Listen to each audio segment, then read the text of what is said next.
রোগী নিয়ে যাওয়ার সময় দুর্ঘটনার কবলে পড়ল অ্যাম্বুলেন্স। মঙ্গলবার রাত 11:30 নাগাদ ঘটনাটি ঘটেছে শিলিগুড়ি সংলগ্ন ফুলবাড়ি বাইপাস ক্যানেল রাস্তায়। এই ঘটনায় অ্যাম্বুলেন্স চালক সামান্য আহত হন।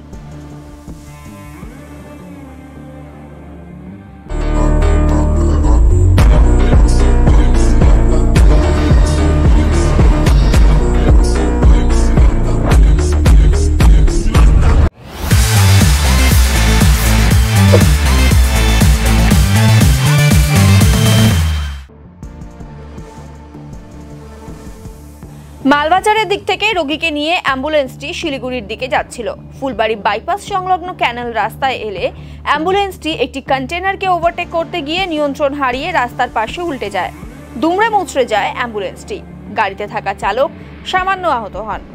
ঘটনাস্থলে ছুটে আসে স্থানীয়রা। খবর দেওয়া হয় এনজিপি থানার পুলিশকে। অ্যাম্বুলেন্সে থাকা রোগীকে উদ্ধার করে উত্তরবঙ্গ মেডিকেল কলেজ ও হাসপাতালে পাঠানো হয়। দুর্ঘটনাগ্রস্ত অ্যাম্বুলেন্সটিকে উদ্ধার করে থানায় নিয়ে যায় পুলিশ। গোটা ঘটনার তদন্ত শুরু করেছে এনজিপি থানার পুলিশ। আর উল্টা আমরা কেমন করে বলবো? গাড়িটা ওখান থেকে 4 চাকা ওদিকে ঢুকে গেল।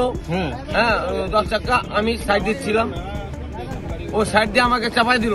গাড়িটা উল্টা কেমন করে বেরিকেড চাপা দিয়ে গিয়ে পাওয়ার স্টিয়ারিং গাড়ি তো হালকা টানতে গিয়ে মানে কালকে যাচ্ছিল গাড়িটা, যেতে একটা কন্টেনার যাচ্ছিল, কন্টেনারটাকে ওভারটেক করতে যায় বেরিয়ালের সাথে ধাক্কা মারতে যাবে, ডান দিয়ে কাটে যায় আবার 2 পাল্টি খাওয়ার পরে তো পেশেন্টগুলোর তো কিছু হয় নাই।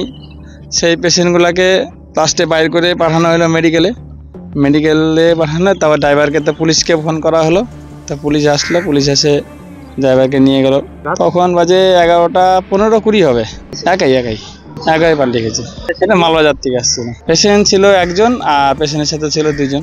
না, পেশেন্টের একটুখানি মানে ছোলাফেলা গেছে, পেশেন্টেরই ছোলাফেলা গেছে, আর ওদেরও একটু মানে এইদিকে হাতে একটু ছোলাফেলা গেছে আর। হ্যাঁ, তখন আমি দেখছি স্পিডে ছিল, মানে একটা কন্টেনারকে ওভারটেক করতে যাই এরকম পাল্টি মারছে।